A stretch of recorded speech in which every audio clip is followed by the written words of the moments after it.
نقول لنادي الزمالك ايه؟ نقول له ايه؟ يا عم اديلهم ساعة. بس ساعة؟ انت شايفها كويس؟ شكلها حلو.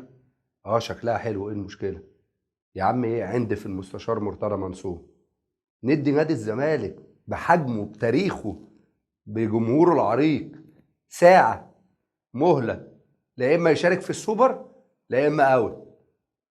انت يا عم مين اللي بياخد القرارات دي؟ مين المسؤول في مصر؟ يا جدعان معقولة الرياضة ما فيهاش واحد عاقل يتدخل لحل مشكلة تافهة. تعالى النهاردة شوف أي حد من جمهور النادي الأهلي وقول له السوبر المصري يقول لك يا عم خلاص بقى الماتش بقى ده هيبقى دمه تقيل. أنا كأهلاوي عايز ألعب الزمالك، عايز سوبر بجد، مش عايز فرقة جماهيرية مع فرقة مش شركات. أنا مش عايز كده، مش عايز كورة شركات. الناس في الإمارات بيضحكوا علينا، الناس في الإمارات عاملين حدث عالمي والناس حجزت شكلنا ايه؟ شكلنا ايه كاتحاد كوره لما مش عارفين نحل مشكله صغيره؟ من الايد الضعيفه هتفضل موجوده لحد امتى في الكره المصريه؟ معقوله اتحاد بحجم اتحاد الكره المصري مش عارف يحل مشكله تافهه زي دي؟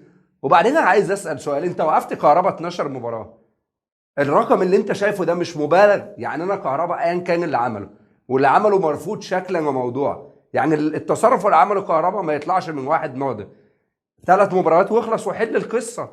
ليه 12 مباراه وانا مش هطبق العقوبه؟ وبعدين انا كاتحاد كوره اديت فرصه لمرتضى منصور يعمل اللي هو عايزه ويبقى وراه ناس بتأيده وناس بتقول ان هو كده صح. انا مش شايف ان في حاجه تستدعى ان احنا نعمل ضجه والناس في الامارات تحجز التذاكر والجمهور والملعب يتهيأ والناس في كل الوطن العربي منتظر لقاء القمه ما بين الاهلي والزمالك، وفجاه كل ده بخ. ليه؟ عشان معقوله دوله بحجم مصر في الرياضه ما فيهاش واحد عنده عقل؟ وفجاه بعد ما كل البيدجات والسوشيال ميديا بتتكلم ان بيراميدز مش هيروح الماتش، فوجئنا بعد ما الزمالك اعتذر رسمي بيراميدز قال لك خلاص انا هلعب السوبر. ويطلع بقى واحد يقول لك ايه؟ اصل بيراميدز راحت السوبر بتعليمات بضغوطات. لا يا باشا، بيراميدز ما خدتش دوره رمضانيه، مش معقوله لما يجي لها بطوله سوبر وعلى الجاهز هتسيبها يعني. خليك عاقل قبل ما تقول اي كلام. وبس كده يا عمنا، وما تنساش تشترك في القناه وتفعل الجرس عشان يوصلك كل جديد. سلام عليكم.